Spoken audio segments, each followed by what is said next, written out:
Bonjour à toutes et à tous et bienvenue dans le Congo en marche sur Eurotech Télévision. Merci d'être nombreux à regarder cette émission. Nous recevons aujourd'hui sur notre plateau un homme de sciences, un scientifique, un docteur en droit public et chercheur à l'université Paris 1 Panthéon-Sorbonne. L'invité de ce jour sur notre plateau est un constitutionnaliste. Il est à la fois défenseur de la démocratie et de l'état de droit. Outre sa casquette de scientifique, notre invité est aussi un défenseur des droits de l'homme. C'est un avocat de profession, donc maître. C'est bien lui qui avait défendu devant la cour d'ordre militaire en 2002 le seul témoin présent au moment de l'assassinat du président Laurent Désiré Kabila, c'est-à-dire la personne qui était au bureau avec Laurent Désiré Kabila au moment de son assassinat. Il nous fait honneur d'être notre premier invité de l'année 2020. Avec lui, nous allons aborder sans complaisance et surtout sans langue de bois toutes les questions d'actualité en République démocratique du Congo. Il s'agira notamment du bilan d'une année au pouvoir de Félix Tshisekedi, de son premier discours sur l'état de la nation devant le Congrès, de la coalition entre le Front commun pour le Congo et le Cap pour le changement, qui semble être un duel au lieu d'être duo derrière la seule vision de Félix Tshisekedi.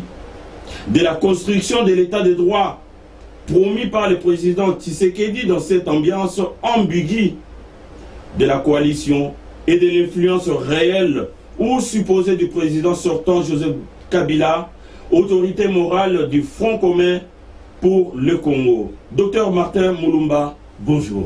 Bonjour Monsieur Jean Poy. Un grand plaisir de vous recevoir sur notre plateau. Alors, docteur, vous êtes spécialiste en droit constitutionnel de l'université Paris 1 Panthéon-Sorbonne. Pourriez-vous nous dire brièvement un mot sur votre thèse de doctorat préparée et soutenue dans cette grande université française qui est la Sorbonne? C'est quoi le sujet et la problématique posée? Et quelles sont les études faites pour arriver jusqu'à cette spécialisation en droit constitutionnel, maître? D'abord, merci de votre invitation. Ma thèse de doctorat a porté sur la conception de la fonction présidentielle en République démocratique du Congo. Je suis parti d'un constat selon lequel, depuis l'accession du Congo à l'indépendance, aucune alternance démocratique n'avait eu lieu au sommet de l'État.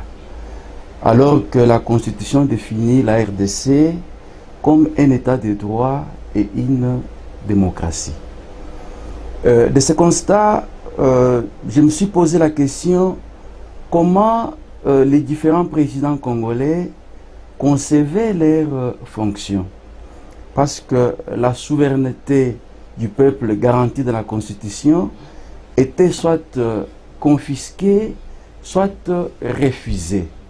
Parce que vous vous souvenez, depuis qu'Assavou avait pris le pouvoir d'une manière démocratique, il a été écarté par les coups d'État militaires de Mobutu. Mobutu lui-même a été chassé par les armes de Laurent Désiré Kabila. Laurent Désiré Kabila a assassiné, son fils Joseph Kabila a hérité le pouvoir présidentiel alors que le Congo est une république. Là, on s'est posé la question, est-ce que les différents présidents concevaient ces pouvoirs comme un bien personnel? On a regardé que la fonction présidentielle au Congo était toujours un pouvoir autoritaire, un pouvoir clos qui se concevait comme un bonnet qu'on porte sur une seule tête. Cette étude a révélé une inadéquation persistante entre la théorie démocratique consacrée dans les textes constitutionnels et la pratique hégémonique du pouvoir. En ce qui concerne mon cursus universitaire, pour arriver à ce doctorat, j'ai d'abord obtenu une licence en droit public à l'université de Kinshasa. Et après avoir exercé comme avocat, j'ai décidé d'approfondir mes connaissances en droit public. Et j'ai sollicité une inscription à la Sorbonne où j'ai été admis. Et là, j'ai obtenu un master 2 de recherche en droit constitutionnel et droits fondamentaux. J'ai également obtenu un diplôme approfondi en administration des élections et bonne gouvernance. Et j'ai aussi une formation en justice internationale et droit des victimes de l'Université de Montréal au Canada. Et ce parcours a permis que je sois admis en thèse. Et j'ai été admis à l'école doctorale de droit de la Sorbonne, là où j'ai préparé et soutenu ma thèse de doctorat dont vous faites allusion. Le 11 décembre dernier, une grande cérémonie était organisée à la Sorbonne, précisément à l'école doctorale des droits de la Sorbonne. Et vous étiez invité à prendre la parole devant les doctorants et doctorantes de cette école doctorale. Pourriez-vous nous dire de quelle cérémonie il s'agissait et en quelle qualité étiez-vous invité ou désigné pour prendre la parole? Un autre Congolais l'a-t-il déjà fait avant vous? Et vous êtes le premier à prendre la parole à la rentrée solennelle de l'école doctorale des droits, cette prestigieuse université Panthéon, Paris 1, Panthéon-Sorbonne. Alors, docteur? Oui, le 11 décembre, c'était la rentrée solennelle de l'école doctorale des droits de la Sorbonne. À chaque rentrée solennelle, l'école doctorale invite un lauréat des docteurs de l'édition précédente. Et cette année, j'ai été désigné lauréat, un des lauréats de l'édition précédente. C'est à cette occasion que j'étais invité pour prendre la parole à la rentrée de l'école doctorale. C'était quoi au juste? Il fallait motiver ceux qui font encore leur thèse, ceux qui préparent leur thèse, qu'on appelle les doctorants. Leur montrer que tout est possible. Parce que chaque année à l'université, il y a beaucoup de personnes qui s'inscrivent en thèse, mais peu seulement arrivent au bout. Faire une thèse, c'est un parcours long, difficile, où il y a beaucoup d'obstacles. Il fallait les motiver, leur dire qu'il ne faut pas se décourager et qu'il faut tenir jusqu'au bout. Et quant à savoir si avant moi, il y avait un autre Congolais qui a été désigné pour prendre la parole à la rentrée sur l'école doctorale, malheureusement non. Je suis le premier à être désigné. Le Congo a été honoré par ma modeste personne.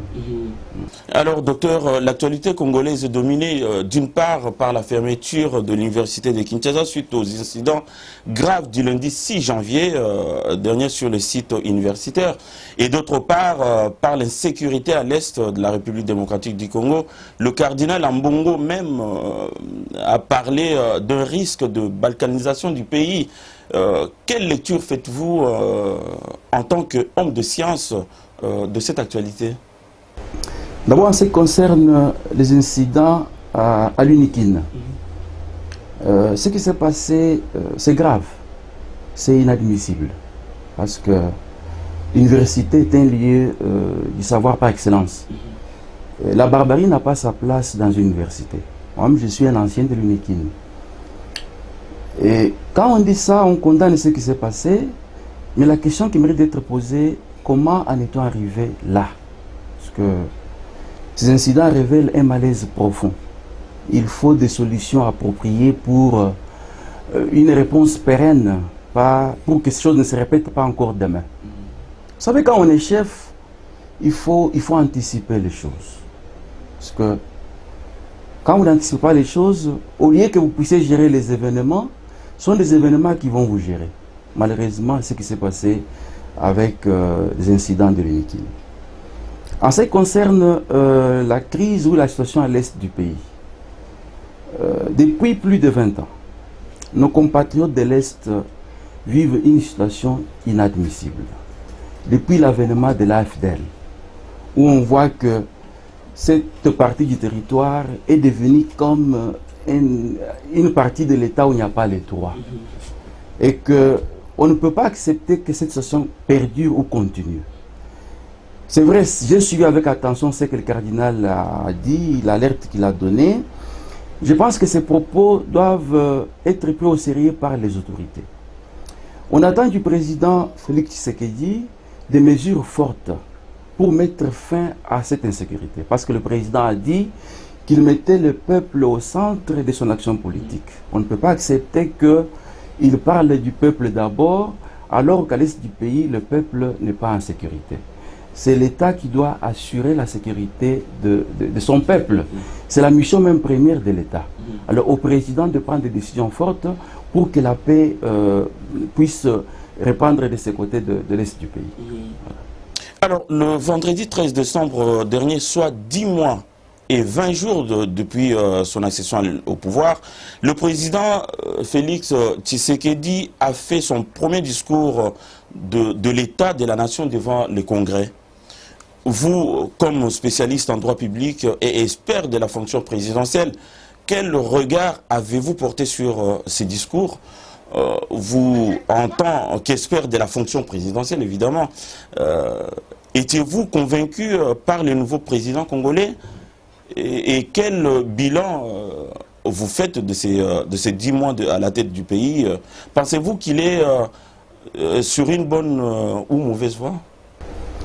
J'ai suivi avec attention le premier discours du président Félix Tshisekedi sur l'état de la nation devant les deux chambres du Parlement réunis en congrès.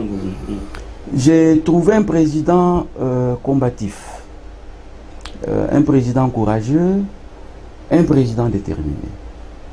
Il a montré son envie de faire le changement, de réussir son quinquennat. Mais j'ai aussi trouvé un président qui a beaucoup promis. Vous savez, quand on promet beaucoup, on risque parfois de devenir comme un Père Noël qui attend son traîneau. Bon, ce n'est pas ce cas. Je pense que maintenant, il faut qu'il passe à l'action. Il a dit que l'année 2020, c'est l'année de l'action. On attend son action parce qu'il a promis les changements. Vous vous rappelez quand il a fait son discours d'investiture, le président de la République avait pris l'engagement de bâtir un grand pays. Il avait dit qu'il mettait le peuple au centre de son action, les fondements de son action. Ce qui m'avait réjoui.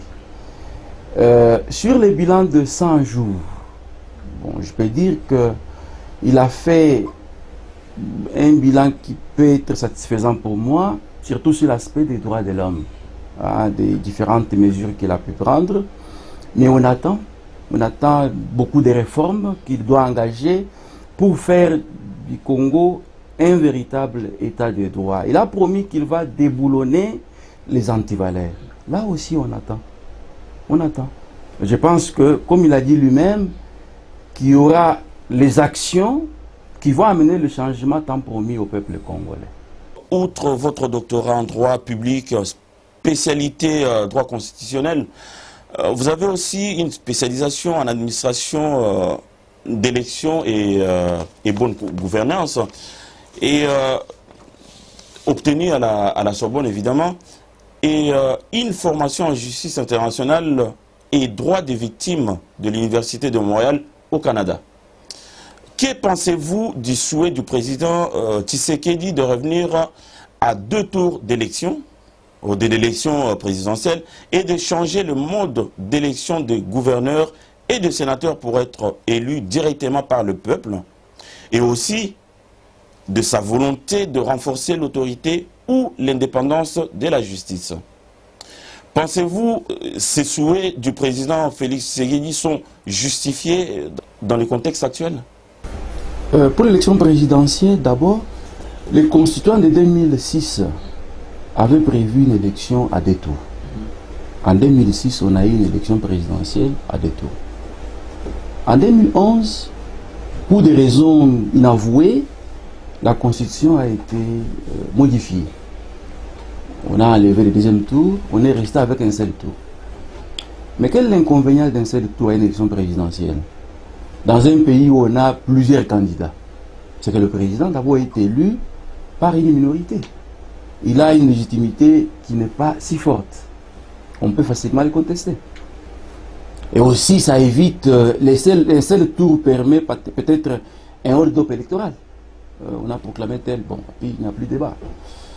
Alors, quand le président souhaite qu'on puisse avoir 2 tours d'élection, qu'on revienne à la version initiale de la Constitution de 2006, je trouve que c'est un souhait légitime. Parce que une élection à 2 tours, au premier tour, on élimine, Et au deuxième, on choisit. Et si on a plusieurs candidats, on élimine d'abord les opportunistes. On a des candidats, on a des projets, et on fait un choix. Et le président qui est élu au deuxième tour est élu par la majorité des Congolais. Il a une légitimité forte qui ne peut être contestée. Je pense aussi que c'est un souhait justifié. Quant à l'indépendance de la justice, on ne peut jamais construire un état de droit sans une justice indépendante. Je pense que ce qui s'est passé même avec l'élection de gouverneurs, on a vu des choses inadmissibles. Inadmissibles. On a piétiné la démocratie. Moi, je me pose la question, certains juges de la Cour constitutionnelle, pourquoi ils sont là? Ils ne se gênent pas de ce qui s'est passé. Là aussi, il faut restaurer l'indépendance de la justice. Concernant l'élection au suffrage indirect de gouverneurs et de sénateurs, il faut savoir, ce qui pose le problème, ce n'est pas les modes de désignation. L'élection indirecte, c'est un mode démocratique. Mais c'est la mentalité, c'est le comportement des hommes. Qu'est-ce qu'on a remarqué? Que non, les gens dépensaient énormément, beaucoup d'argent pour être élus. C'est la corruption qui pose problème. Alors, on voit que les mœurs politiques congolaises ne sont pas compatibles avec une élection au suffrage indirect. D'où il faut que le peuple lui-même, parce que quelqu'un ne pourra pas aller dépenser beaucoup d'argent pour corrompre la population. Alors, si c'est pour remédier à cette situation, je ne vois aucun inconvénient. Parce que le Congo nous a démontré qu'on a beaucoup de trafiquants politiques. Ceux qui ont fait de la politique un fonds de commerce et n'ont pas un service à se rendre. Alors, s'il faut que les peuples puissent trancher à chaque fois, pourquoi pas? Lors de ces congrès, le président Félix Tshisekedi avait indiqué vouloir engager une profonde réflexion sur la question de la double nationalité, c'est-à-dire l'article 10 de la Constitution. Quelle lecture, vous, en tant que constitutionnaliste, vous faites de ces souhaits du chef de l'État, tendant à mettre un terme à l'ambiguïté qui entoure cette question de la nationalité congolaise? Au terme de l'article 10 de la Constitution congolaise, la nationalité congolaise est une exclusive. On ne peut pas l'avoir en même temps avec une autre nationalité. Mais quand on lit cet article 10 de la Constitution, notamment l'alinéa 3, on définit un Congolais d'origine par l'appartenance à un groupe ethnique dont la population et les territoires étaient là quand le Congo est devenu RDC, à l'indépendance. Alors, on voit bien que on appartient à un groupe ethnique à vie. On est Mukongo à vie. On est Moulouba à vie. Et quand quelqu'un change de nationalité ou prend une autre nationalité, on ne voit pas par quel mécanisme il casse son lien avec son ethnie. Donc, si on appartient à une ethnie à vie, donc on est Congolais d'origine à vie. Alors, sur ce point, moi je pense qu'il y a une ambiguïté juridique et une hypocrisie politique. On doit mettre fin à cette situation. C'est vrai qu'il y a une certaine crainte légitime, par exemple au niveau des frontières à l'Est, où on ne sait pas qui entre qui devient Congolais, mais au niveau juridique, il y a une ambiguïté. Si on pouvait interpréter bien l'article 10, moi je pense qu'il pouvait être censuré. Parce que l'alinéa 3 de l'article 10 définit clairement qui est Congolais d'origine, par son appartenance à une ethnie. Or, on appartient à une ethnie à vie. Donc, on est Congolais d'origine à vie. Je pense que la réflexion que le président demande est justifiée. Dans votre tribune publiée dans le journal Libre Belgique le jeudi 26 décembre dernier, intitulée « La coalition Tshisekedi-Kabila, duo ou duel au sommet de l'État en RDC », vous affirmez clairement que, compte tenu de la méfiance qui règne entre les acteurs de la coalition, cette alliance politique est devenue, à vos yeux, un véritable caillou dans les chaussures de Félix Tshisekedi. Pensez-vous, comme vous le dites d'ailleurs, que le président s'est réellement tiré une balle dans le pied en acceptant cette coalition dont l'avenir était clairement incertain? Le président Félix Tshisekedi est arrivé au pouvoir dans un contexte inédit. Un président venant de l'opposition avec une majorité acquise au président sortant. On se pose la question comment est-ce que le peuple congolais qui a voté le même jour et le président et les députés, il fait le choix du changement au sommet de l'État et choisit les statu quo au niveau des chambres. C'est comme si on a voulu une chose et son contraire à la fois. Devant ces paradoxes, le président avait juridiquement que deux choix. Soit la cohabitation, soit la coalition. Il a fait le choix le plus difficile de la coalition, dont l'avenir n'était pas prédit, ou certain. Vous vous rappelez, j'ai tenu une conférence au mois de septembre, dont le thème était la conception et l'exercice du pouvoir de Félix Tshisekedi, espoir ou crainte. Lors de cette conférence, j'avais démontré que par sa conception du pouvoir de peuple d'abord, le président place le peuple comme le fondement et l'essence même de sa vision politique, qui avait à ce point de vue un espoir. Et que, avec une coalition dont les fondements étaient apparemment fragiles, une coalition fondée sur une méfiance réciproque, j'avais dit que c'était un motif légitime d'une crainte. Quelques mois ont suffi pour voir les comportements des uns et des autres. Un exemple, un président qui prend une ordonnance. L'ordonnance dit qu'elle entre en vigueur à la de sa signature. L'ordonnance est publiée au journal officiel. Mais un ministre que le président a nommé refuse d'appliquer cette ordonnance.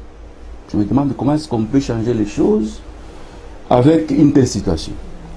Alors, c'est vrai que la coalition a été présentée comme un duo pour soutenir le président de la République.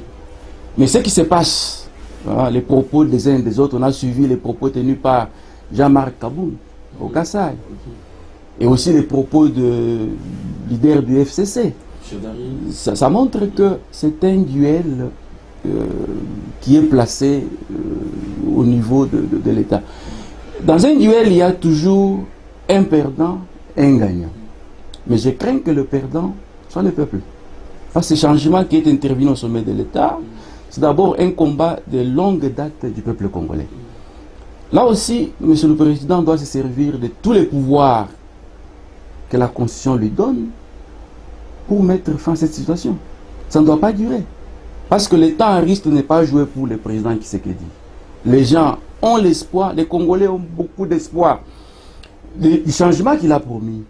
Mais avec ce qui se passe, on se pose la question, comment cette ambiguïté va se terminer?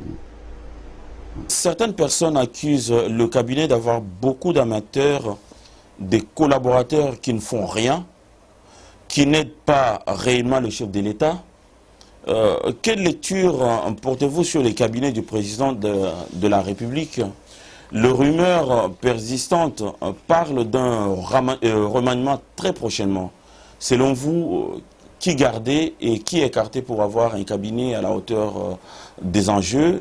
Car on accuse même quelques collaborateurs du chef de l'État d'être des opportunistes, des gens qui sont là seulement, qui sont venus se remplir les poches et conduire le chef de l'État à l'échec. Quant au cabinet du chef de l'État, je ne sais pas s'il y a un remaniement ou pas, peut-être que vous avez le secret. C'est le chef de l'État qui connaît ses collaborateurs. C'est lui qui sait quelle mission il a confiée à tel ou tel collaborateur. C'est lui qui peut évaluer le rendement de tel ou tel collaborateur. Bon, je ne connais pas malheureusement tout le monde qui est dans ces cabinets. Je connais certains amis qui sont là-bas, mais ils sont des gens compétents. Sont des gens compétents qui méritent leur poste et qui font du bon travail. Je ne peux pas les citer ici sur votre plateau. Je pense qu'il revient au président de la République de faire le bilan du travail de son cabinet. C'est vrai que les gens disent beaucoup de choses, hein, avérées ou supposées. Je n'ai pas de preuves sur ce qui est dit sur tel ou tel collaborateur. Bon, nous sommes dans un monde où quelqu'un peut dire une chose, une information, circule vite. Mais je pense que je ne suis pas un arbitre pour distribuer sur les plateaux ici des cartons jaunes à celui-là, des cartons rouges à celui-là. Il revient au président de la République d'apprécier ce que font ses collaborateurs. Qui mérite sa place, qui ne mérite pas. Vous savez, le président ne doit pas avoir des amis. Le président doit être conduit que par l'intérêt général. S'il y a quelque chose qui ne marche pas, il faut qu'il tranche. Alors, je pense qu'il est suffisamment lui-même éclairé et compétent pour trancher sur la question. Cher docteur, ici en France où nous vivons, quand un responsable politique est accusé ou soupçonné d'une malversation, il démissionne. Mais pourquoi dans les pays africains en général et au Congo, Kinshasa en particulier, cette culture de démission n'existe pas? Comment faire pour la mettre en place? Votre question soulève des problèmes. Il y a d'une part la moralisation de la vie publique et d'autre part la notion de la responsabilité quand on gère un service public. Vous savez, au-delà d'une culture démocratique qu'il faudra avoir en RDC, il faut créer un cadre. Il faut qu'il y ait une loi sur la moralisation et la transparence. Et même s'il y a cette loi-là, il faudra qu'on puisse l'appliquer. Et si on fait une loi et que tout le monde est égal devant la loi et qu'on l'applique, je pense qu'on arrivera à mettre fin à cette ambiguïté. Parce que au Congo en politique, je constate qu'il n'y a pas d'éthique. Alors quand on fait la politique sans éthique, on a ce qu'on voit là. On peut être accusé de ça, avéré ou non, mais on se maintient, on est là. Parce que la politique est malheureusement considérée comme un moyen pour se servir et non pas un moyen pour servir.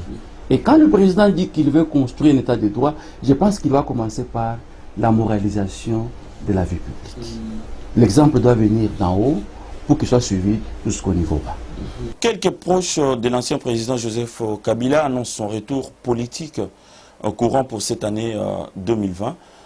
Ils veulent le voir revenir au pouvoir en 2023, mais plusieurs Congolais ne souhaitent pas ce retour. Quel conseil pouvez-vous donner à ses partisans et à l'ancien président lui-même, s'il vous demande votre avis, évidemment? Concernant les partisans de l'ancien président Joseph Kabila, bon, ils sont libres de penser ce qu'ils veulent. Ils peuvent rêver au-delà du raisonnable. Bon, on ne peut pas empêcher quelqu'un de rêver, c'est gratuit. Rêver, c'est gratuit. Mais ils doivent regarder l'essence du vent. Et surtout voir ce qui s'est passé en 2018. Le président Kabila avait choisi un dauphin, Chadari, qui a été rejeté. Pourquoi il a été rejeté?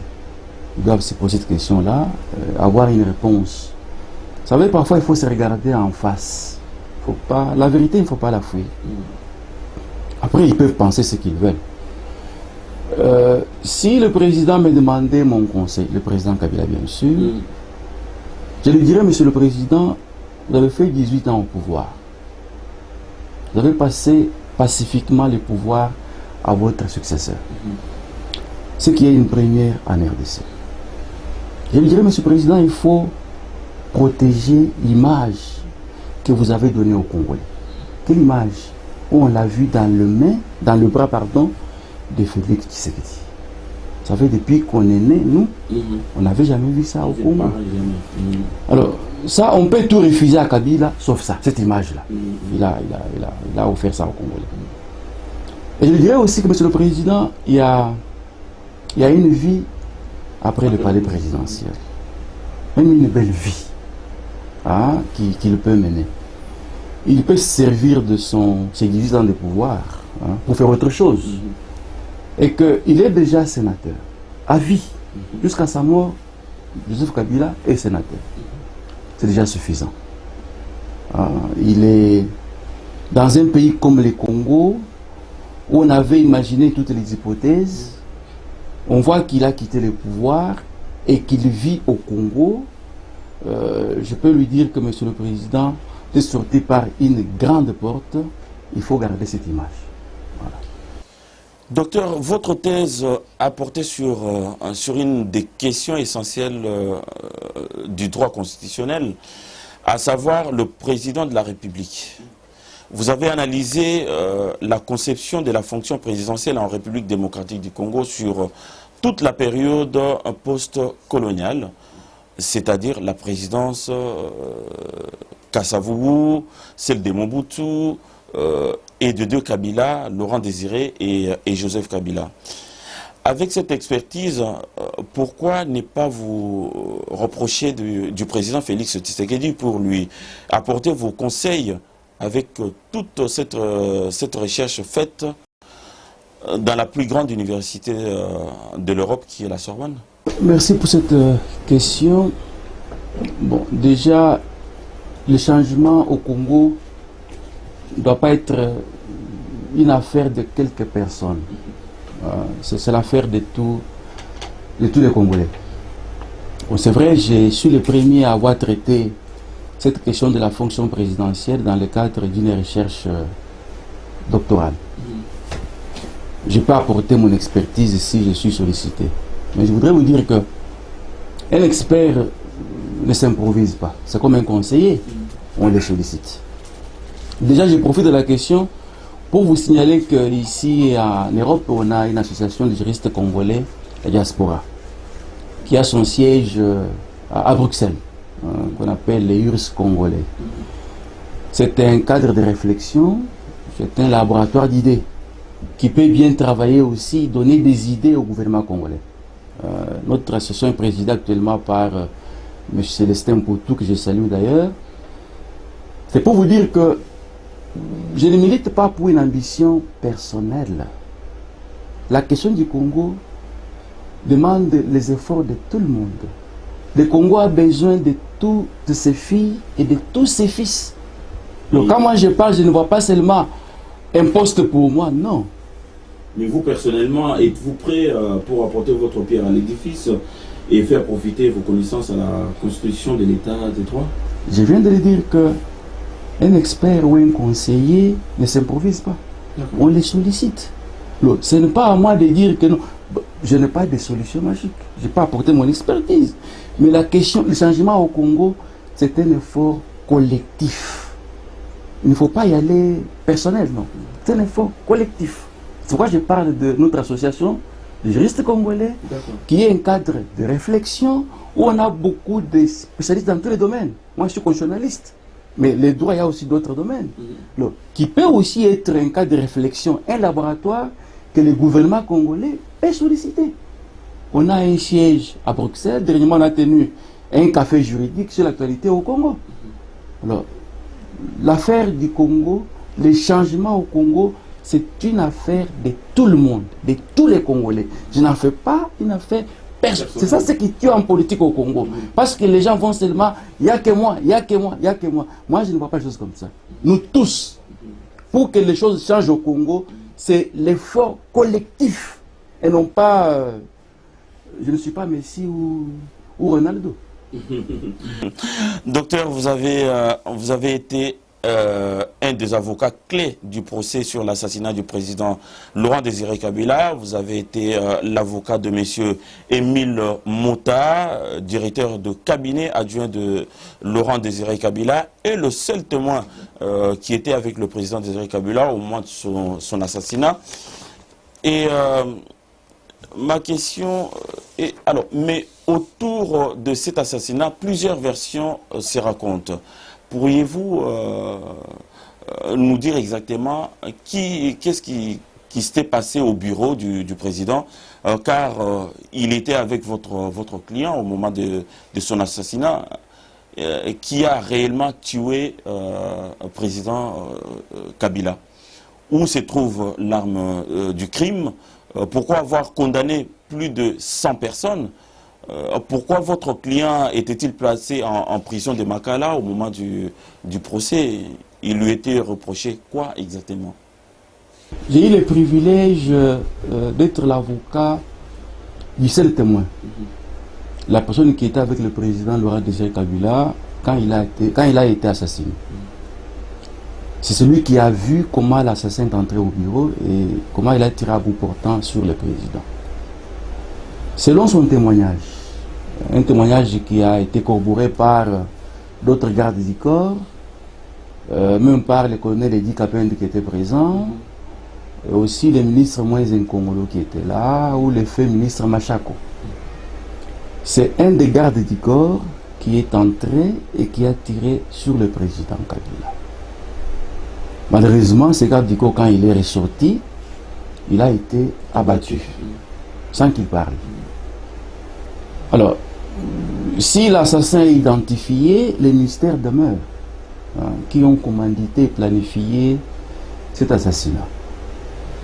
Plusieurs personnes ont été arrêtées et condamnées même.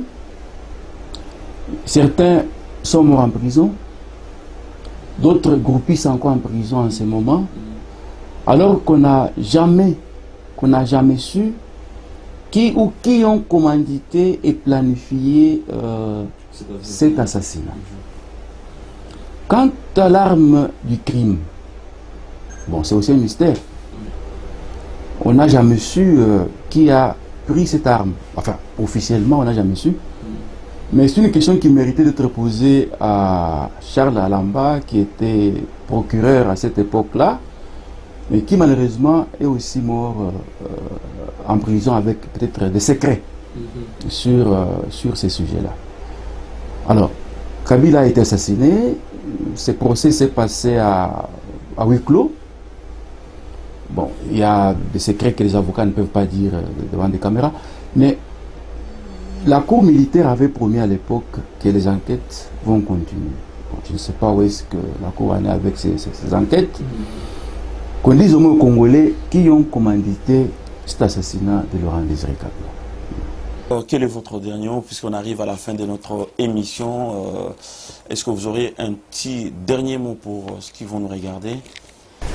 Bon, je profite de votre micro pour m'adresser, pour une seule fois peut-être, au président de la République démocratique du Congo, Félix Tshisekedi. Monsieur le Président de la République, les Congolais attendent le changement et l'état des droits que vous avez promis. Répondant à une question de Christophe Babouvier sur France 24, vous avez affirmé avec gravité que vous étiez pleinement président, ce qui m'avait réjoui. Aujourd'hui, les Congolais se posent beaucoup de questions, Monsieur le Président. Les Congolais sont inquiets. C'est vrai, il y a des choses que vous avez lancées, il y a des chantiers partout, on les voit. Mais le changement tant promis tarde, Monsieur le Président. La fin de la corruption, c'est pour quand, Monsieur le Président? Les déboulonnements des antivaleurs, Monsieur le Président, c'est quand? Vous savez, 5 ans, c'est beaucoup, mais 5 ans, c'est peu. Là, il vous reste 4 ans. Je peux dire 3 parce que la dernière année, c'est l'année des campagnes. Les réformes tant attendues, Monsieur le Président. Les Congolais ont eu beaucoup d'espoir qu'avec vous, les choses vont changer. Je ne peux pas dire que cela est impossible. Vous connaissant votre combativité, cela est possible, Monsieur le Président. En tant que chef de l'État, vous incarnez le destin d'une nation. Monsieur le Président, la Constitution vous donne des moyens juridiques et politiques. Servez-vous de ces moyens, Monsieur le Président, pour changer les choses. Vous avez été un opposant. Ça sera une honte qu'un opposant qui a milité pour la démocratie arrive au pouvoir et rien ne change, Monsieur le Président. Ça sera une honte. Relevez les défis. Relevez les défis, Monsieur le Président Félix Tshisekedi. Le peuple attend de vous beaucoup de choses. Je sais que il y a des choses que vous ne pouvez pas faire dans 5 ans. C'est vrai. Un président ne peut pas tout faire. C'est vrai. Mais le changement, la fin de la corruption, c'est le président. Aujourd'hui, le Congo est placé comme un des plus grands pays corrompus, où la corruption bat les records, monsieur le président. Les antivaleurs. Il y a des choses qu'on dit, moi je ne suis pas comme ceux qui accusent tel ou tel. Instaurer l'état de droit. Instaurer l'indépendance de la justice. C'est ce qu'on attend de vous.